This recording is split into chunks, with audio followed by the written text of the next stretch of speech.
We are observing a crossing the 260 of Lima at 31 miles west. Level is 10,700, velocity. In October 1996, a state-of-the-art passenger jet careens out of control for 30 horrific minutes, then crashes into the Pacific Ocean.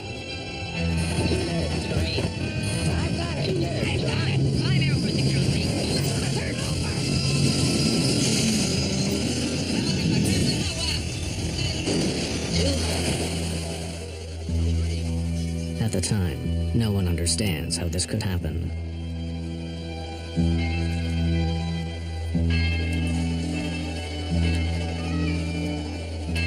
The answer to the mystery may be found in the aircraft's black box flight recorder.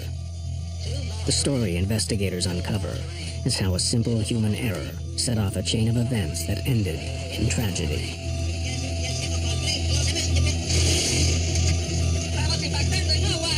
$2 of American money brought down a $75 million aircraft and killed 70 people.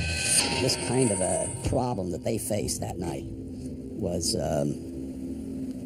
probably one of 10 over the last 20 or 30 years. You never lose hope immediately. You know, it takes time for you to get to that point that you will accept the fact that there's no people that got out of their life. We're gonna turn over!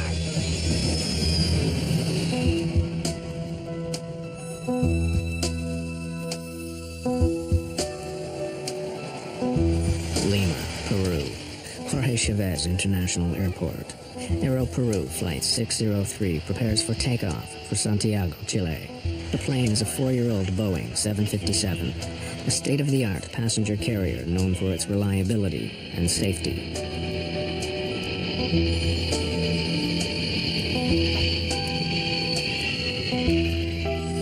Aero Peru 603 is flown by two of the national airline's best pilots, Captain Eric Schreiber, 58, and First Officer David Fernandez, 42.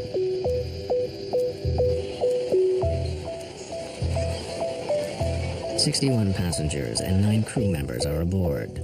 Most are Chileans on their way home. Others are Peruvian, British, Italian, Spanish, one New Zealander, and other Latin Americans. Among them are the brother-in-law and a close friend of Mexican businessman Moniz Albert. Our companies do business in South America. We export, and every so often we will go to see our clients. And on this trip, Kenny and Abraham went to see some clients in Peru and Chile. I had a very good relationship with both of them. With my brother-in-law, of course, we were like brothers. I love the guy. He married my only sister, so we had a great relationship.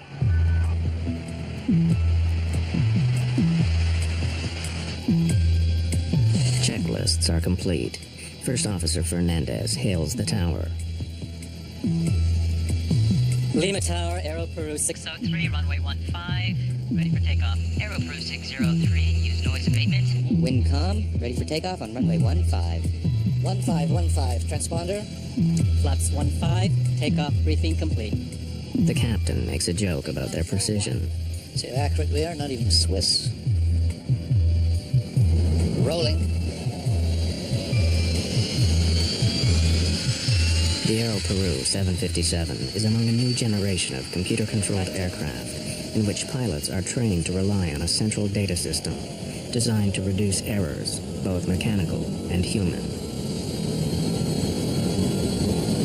On takeoff, the 757 performs perfectly. 80 knots. Check. V1, rotate. V2.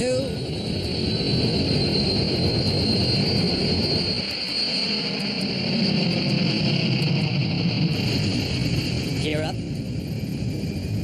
Within moments, the pilots get a very unusual reading. Plus 10.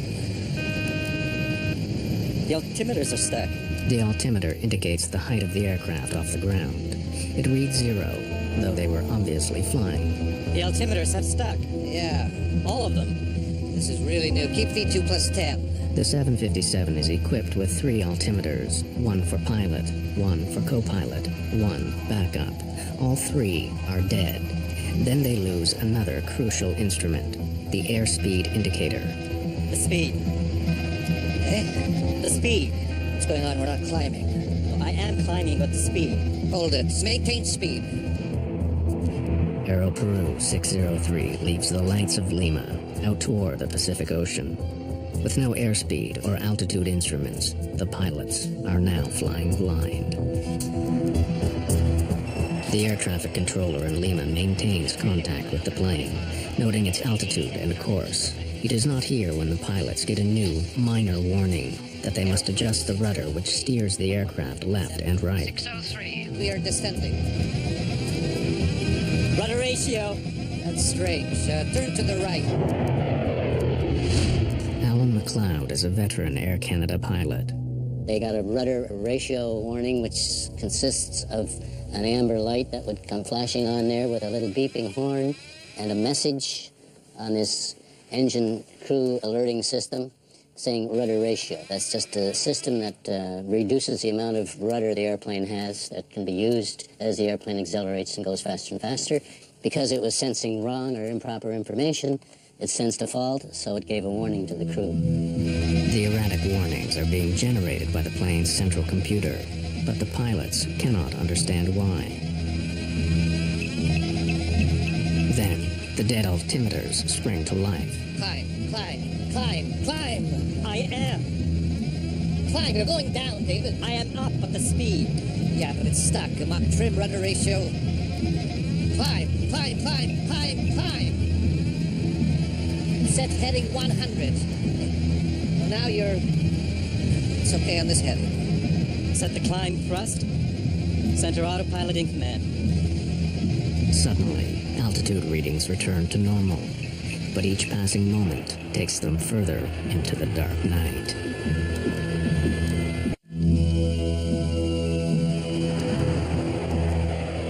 Captain Schreiber tries to engage the autopilot to give them time to think. There is no command. The autopilot requires identical data from two of the aircraft's 3 flight control computers.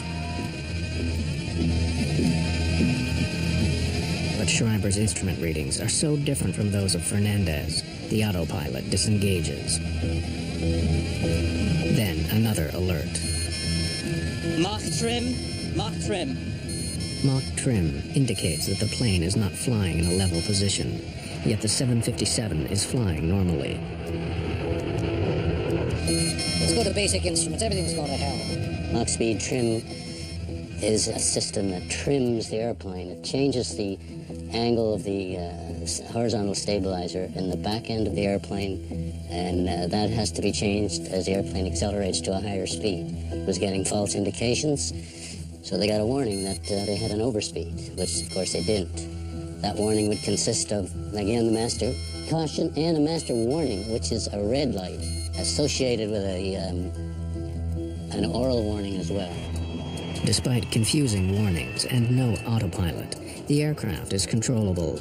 If necessary, Schreiber could keep the plane aloft for hours, but he decides to land. He instructs his first officer to declare emergency. We are in an emergency. Aero Peru 603, Lima. We are declaring an emergency. We have no basic instruments, no altimeter, no airspeed indicator. Declaring emergency. Receive altitude. We don't have. We're up to 1,000 feet, approximately 1,700.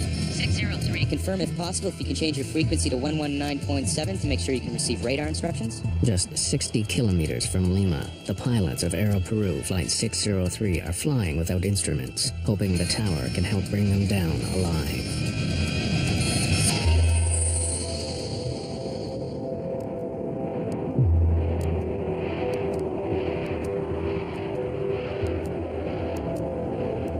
Lima, 603.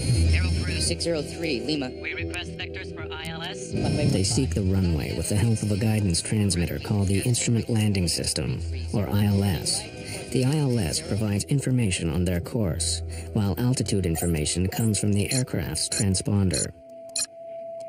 Affirmative. Maintain present altitude. What level do we have? We have 4,000 feet. Can you confirm for us? Correct. Maintain 4,000. Schreiber and Fernandez have never experienced nor been trained for this emergency. Auto throttle disconnect. Really, we don't have any control. We don't have Any control, not even the basics. Safe. Check everything. The airplane was controllable, but you first have to diagnose what's wrong.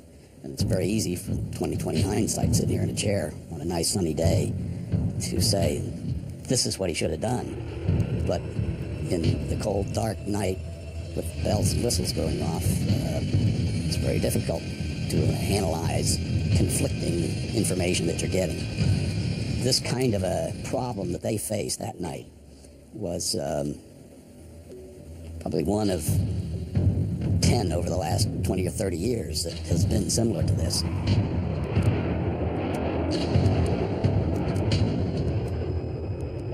Over the dark Pacific Ocean, the pilots cannot determine altitude nor speed by sight.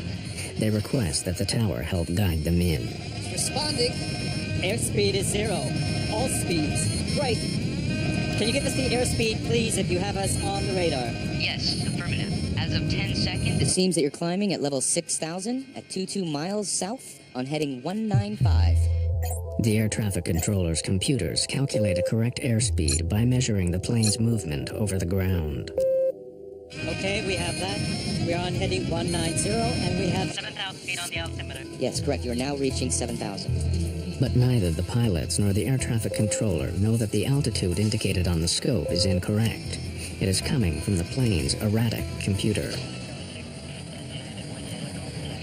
The traffic controller would try to help the pilot, but he was receiving the wrong information on altitude. He was receiving a wrong indication from the captain's altimeter.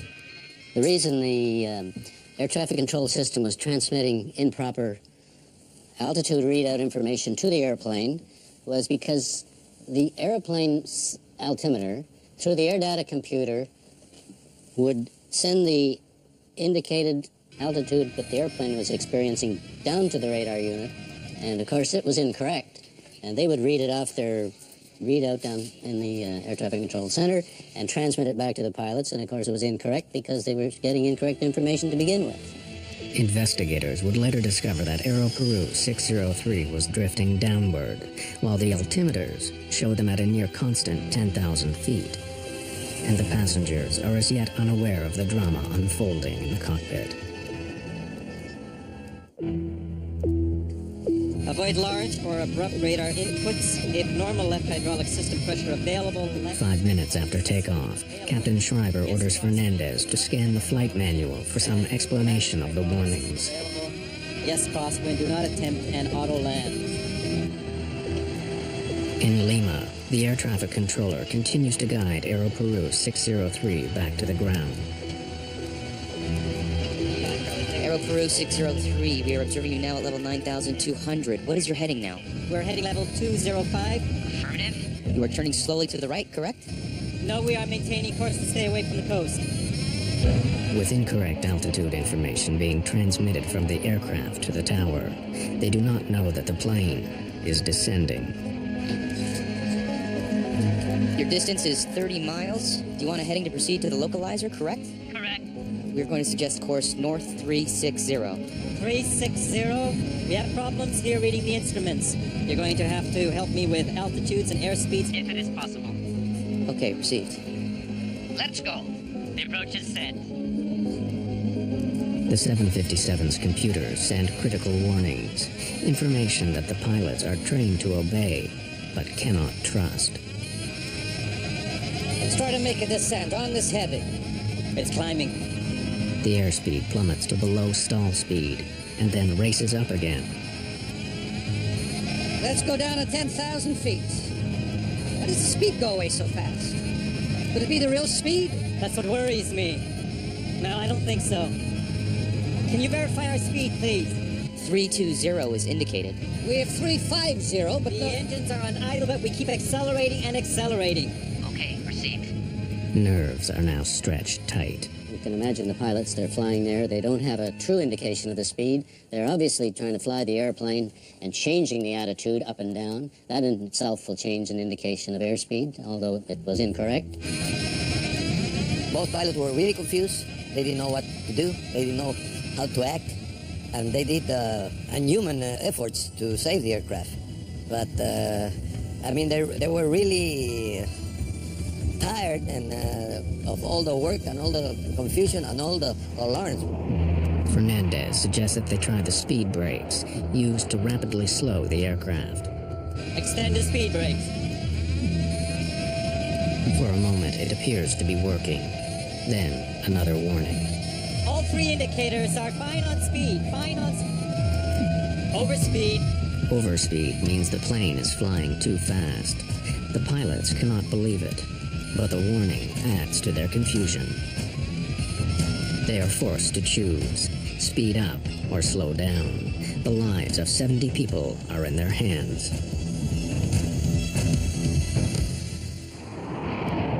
15 minutes have passed since takeoff.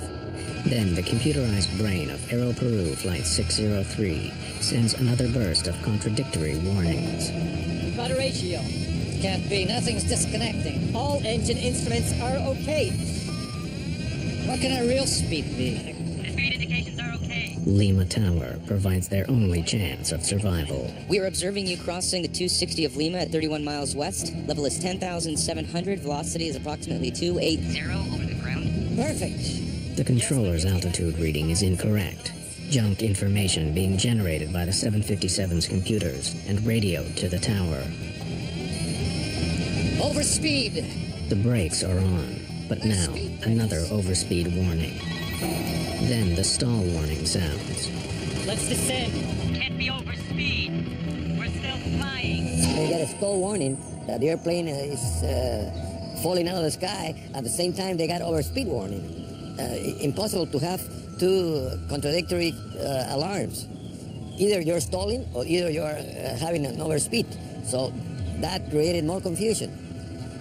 Really, this problem has never happened before. It was a new emergency. In aviation, you always figure, well, what's going to kill me? What is the critical thing? Let's take care of that first. And then we'll take care of the other lesser issues later on.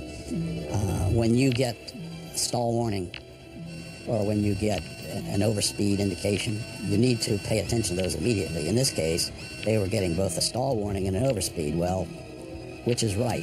First Officer David Fernandez finally realizes that the odds are against a safe landing. We request, is there any plane that can take off and rescue us? Acknowledged. Rescue has been alerted.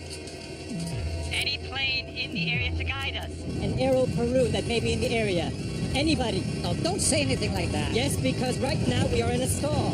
The stick shaker vibrates violently, indicating that the 757 is going too slow and could fall from the sky. Aero Peru 603. We have a 707 that is leaving for Putuel. We will advise him. We're not in a stall. It's a false alarm.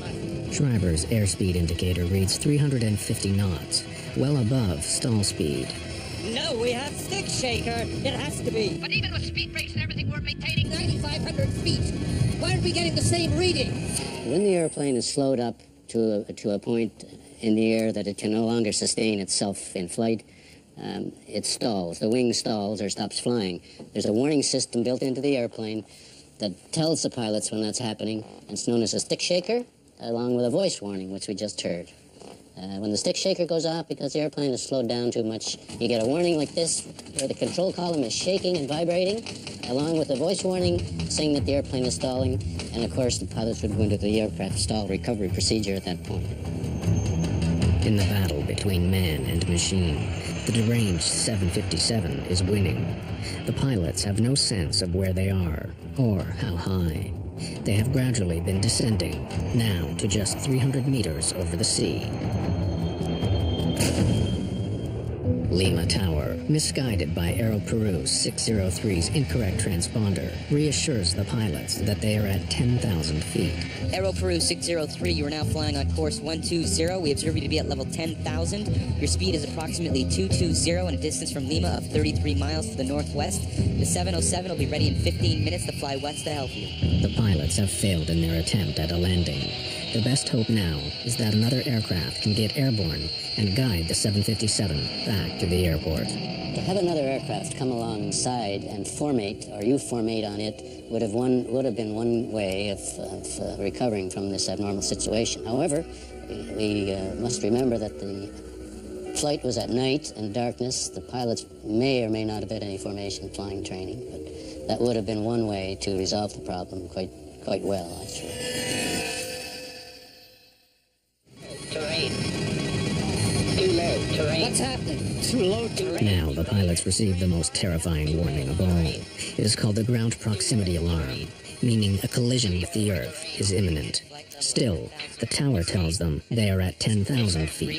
We have the terrain alarm and we're supposed to be at 10,000 feet? According to the monitor, you have 105. Too low terrain. There is no checklist for if you have these 7 or 8 warnings going off, which they did, and they couldn't shut them off. It's a very rattling experience. I could play that tape for you, and you hear those things: whoop whoop, pull up, terrain, and all of these things going off, and the stick shaker. Brrr. It's a very unnerving environment. All the computers are going crazy here. Schreiber turns the aircraft toward the sea, away from a possible collision with a mountain or skyscraper. Too low terrain. Too low terrain. Despite the erroneous warnings, the terrain alarm is correct. There's a system on board the aircraft called the ground proximity warning system, and it senses a rate of descent in the airplane. The irony of the situation was they were getting warnings from that saying too low, terrain, too low. That probably, in all probability, was a true warning. But because they'd been subjected to so many warnings and ongoing false warnings, horns, bells, and whistles, that they didn't really, I don't think, react to that too seriously.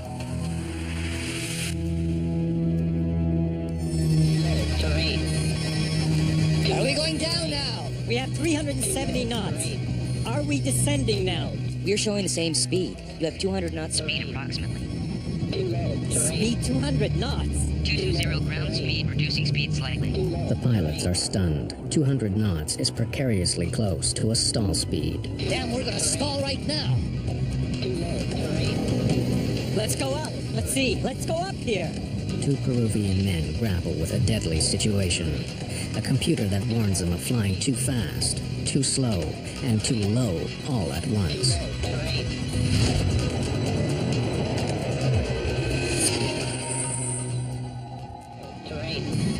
Schreiber decides to risk a second attempt at landing, seeking the signal, known as the ILS, to guide the aircraft to the runway. I want to try to intercept the ILS. I'm trying to descend. Lima, Aero Peru 603. We will try to intercept the ILS. Let us know if we are in. Received Aero Peru 603. You show now level 9700. Instruments seem to be working. For a moment, there is a glimmer of hope. This one's right. This one's okay, too. The air traffic controller attempts to raise the pilot's spirits with good news. Stand by to verify speed. The 707 is about to take off. It is on taxi. Confirm our speed. It is very important we do not have any speed indications on board. How can we be flying at this speed if we're descending with engines on idle? Give me the altitude, please. Yes, you are maintaining 9,700 according to the scope, sir. 9,700? Yes, correct. What is your indicated altitude? Do you have any visual reference? 9,700. But it is indicating too low terrain. Are you sure you have us on the radar at 50 miles? Hey, look. With 370, we have 370 what? Do we lower gear? Aero Peru 603, Lima. What do we do with the gear? Suddenly, they realize the awful truth. We're hitting water! Pull it up! Climb Aero Peru 603. If you need to, pull up. For 20 seconds, the pilots struggle for altitude.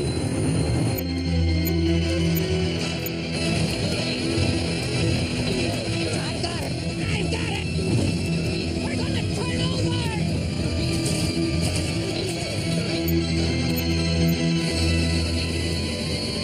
Aero Peru 603, Lima.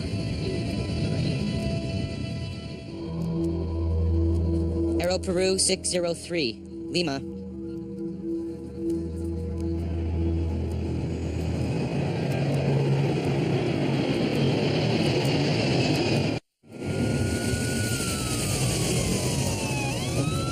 The next morning, Mexican businessman Monas Albert learns that an Aero Peru flight has crashed. 5 minutes after takeoff, the crew informed the tower that they were having an emergency and they requested clearance to return to Lima. So in the process, Contact with the aircraft was lost at 0110, with the latest position of the aircraft being 50 miles north of the city of Lima. About 6 o'clock in the morning, I got up and turned on the news channel, and I heard there was a crash, an airplane crash, of Aero Peru, but the news mentioned New York to Lima. Rescue operations are underway by authorities. The aircraft was carrying 61 passengers and 9 crew members. His brother-in-law and his business partner were on Aero Peru 603. So I went to the shower and didn't pay a lot of attention. But when I came out, they corrected the news and they said from Lima to Santiago. And I knew in that plane Kenny and Abraham were flying. The news was very vague, so they mentioned there might be some survivors, and they mentioned that the plane crashed on the Pacific Ocean, and they didn't have a lot of news, and the crash was at night. So in my mind, I thought that the plane sort of landed on water and most people got out. Guido Fernandez has just been appointed Peru's accident investigator. Aero Peru is his first case. The co-pilot, David Fernandez, is his nephew. I was in bed. It was about 4:30 in the morning, and they called me. Your nephew is lost in an airplane. They asked me, how do you feel that your nephew was a co-pilot? I guess I feel very bad, but I'm a professional. I have to do a job. I have to comply and complete my duty. So that's what I did. Fernandez rushes to the crash site in a Navy helicopter. It is clear there are no survivors. 9 bodies are floating in the debris. The rest sank with the 757.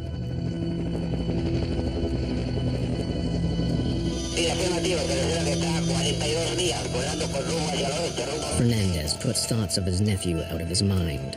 His job is to retrieve the aircraft's flight data and voice recorders to determine what happened. He needs help.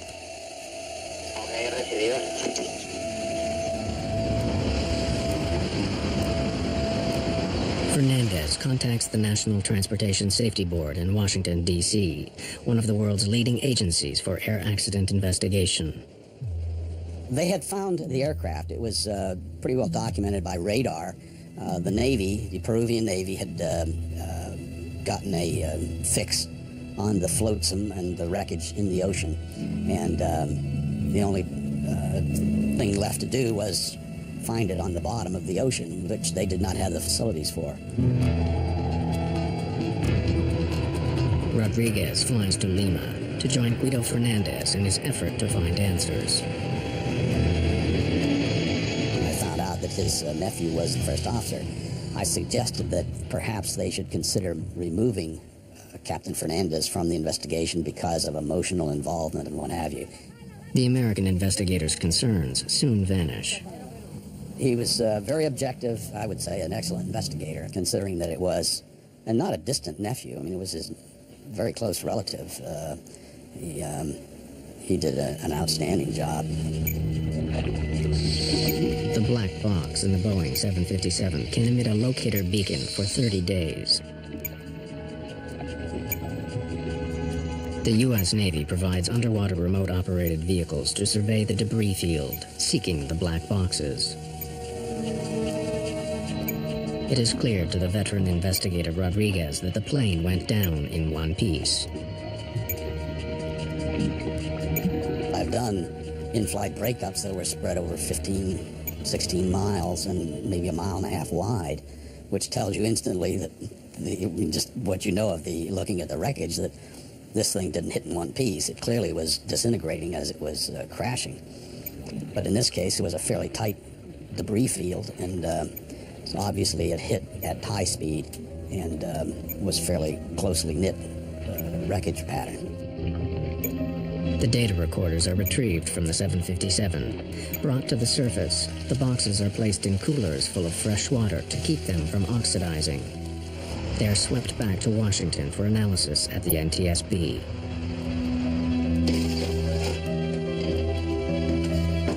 The cockpit voice recorder might offer the evidence investigators seek. Every word spoken by pilots Schreiber and Fernandez, and every unnerving alarm, is recorded on audio tape. The recorded voices are faint, sometimes hard to make out, but the chaos in the cockpit rings through with chilling clarity.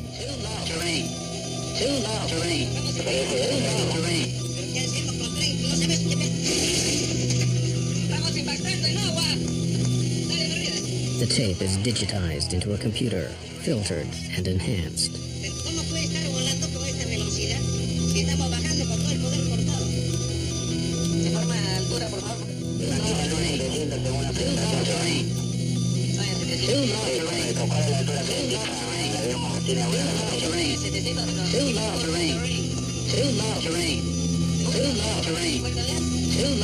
It was clear to us that they were really experiencing a problem with airspeed and altitude, and the airspeed and altitude indications in the aircraft are strictly a function of what we call the pitot-static system.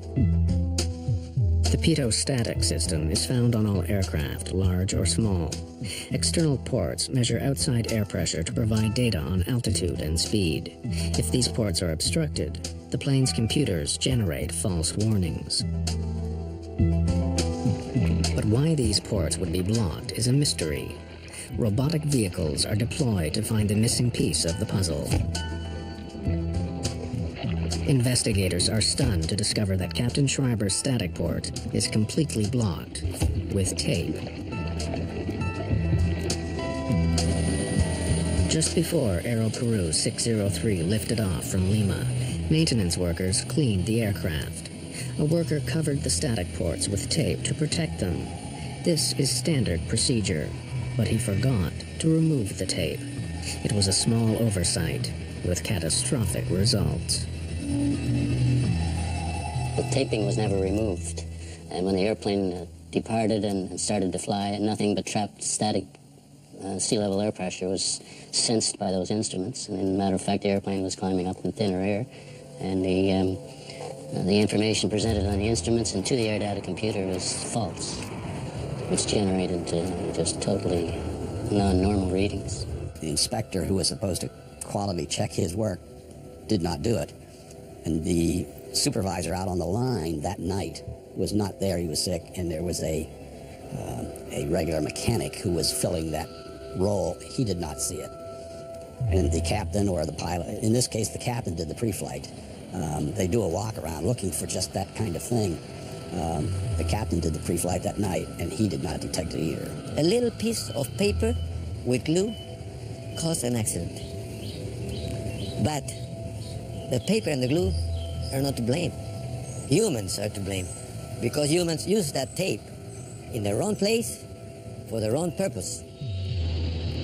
An accident shockingly similar to Aero Peru Flight 603 happened with another 757 just 8 months earlier. In February 1996, 189 people die when a German charter called Bergen Air crashes after takeoff near Puerto Plata, Dominican Republic. The NTSB assists in the investigation.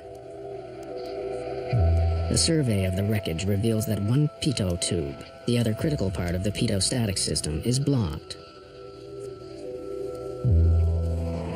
As with Aero Peru 603, night is the pilot's worst enemy.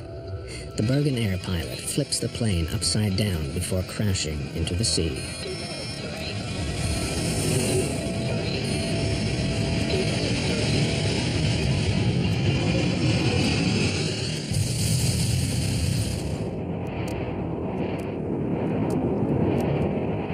Bulletins are immediately issued to all airline carriers about pitot-static problems. But Aero Peru had not yet implemented the changes.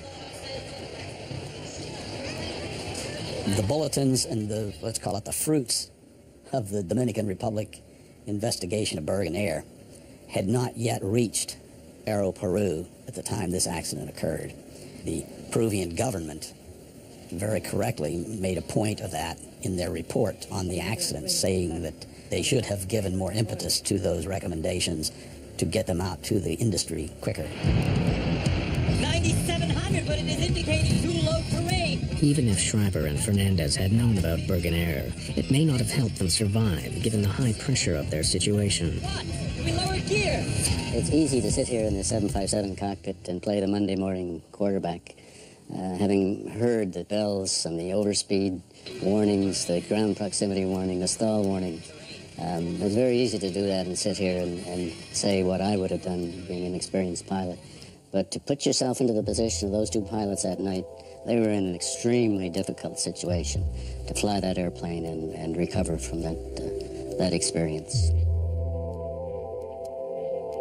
2 weeks after the crash, Monis Albert joins dozens of grieving families seeking the remains of his brother-in-law and his friend. He finally identifies them in a Lima morgue. I wanted to find them. I really wanted to find them. And one part of me didn't want to find them because there was this fantasy that if I don't find them, maybe they're in an island with a drink and looking at some girls dancing. I can close the chapter. I can go and take him and have him buried, and there'll be a place for the family to go and put some flowers once in a while and say, okay, my brother-in-law's here, or my dad is here, or my husband is here. Now that the investigators have their answer to the mysterious loss of Aero Peru 603, the lawsuits begin.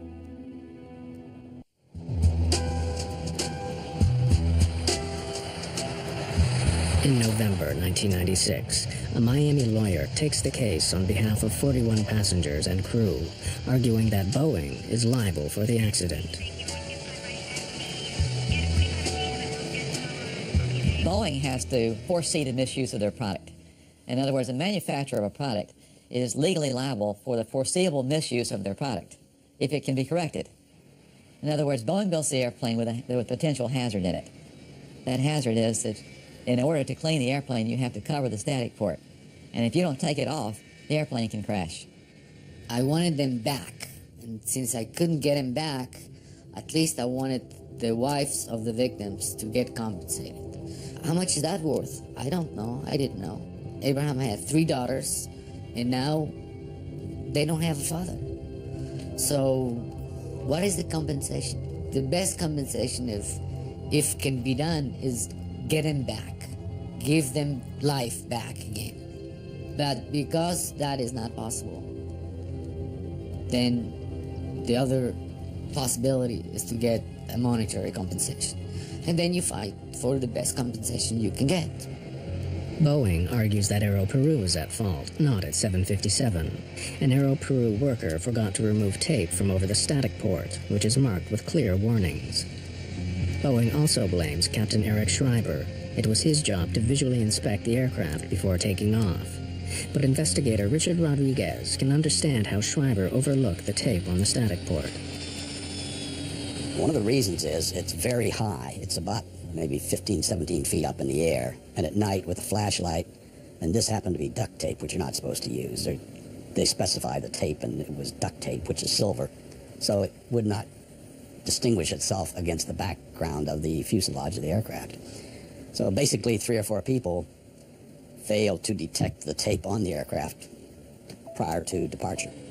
As the search for blame continues, the worker who taped the ports is jailed for negligent homicide. Lawyers,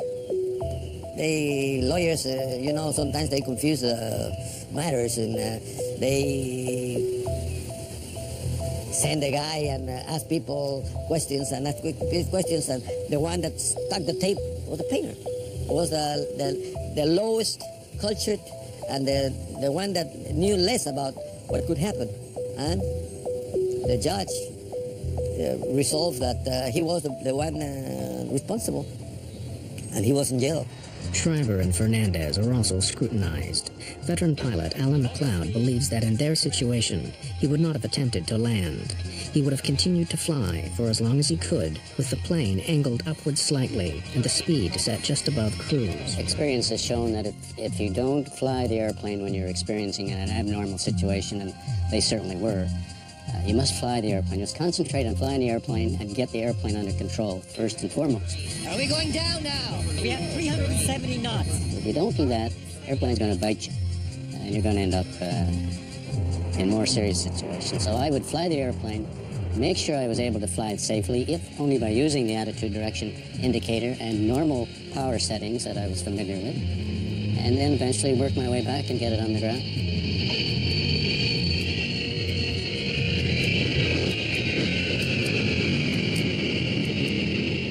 In 1999, Boeing and Aero Peru decide to settle the lawsuits out of court. Families and loved ones receive an exceptional settlement, averaging $1 million US per victim. The damages are high because of the terrible way the victims of Aero Peru died. We were able to show that a lot of the people were alive. In a crash like this, a lot of the people would survive the crash and then died of drowning. There was no question in our minds that the people suffered terrible, terrible terror and pain when this happened to them. They were horrified. They were awake. They knew what happened. The disaster helped sink Aero Peru. Combined with increased competition and rising debt, the national airline goes bankrupt in 1999. Boeing increases training on pitot-static problems and issues new regulations and approved static port covers. Since 1996, there has not been another pitot-static failure like the one on Aero Peru 603. The designers of these products and manufacturers of the products know that they have to take safety into account. They have to, of course, they do that because they know it's the right thing to do. But they also know that if they don't do it, there's going to be somebody watching them that's going to investigate it, that's going to find out why it happened, and that they're going to be accountable for what they do wrong. And that if they don't take into consideration safety, they're going to have to pay for it. The case is settled, and the airline industry moves on. Such is the world of commercial aviation. But it is little consolation for those whose lives were scarred forever by an insignificant piece of tape. They suddenly say that guy doesn't exist anymore. It's very hard to swallow. It's very hard to understand. And it took me a long time to accept. So the memory is still there, and it will be there for a long time. I'm not going to let go. I don't want to let go.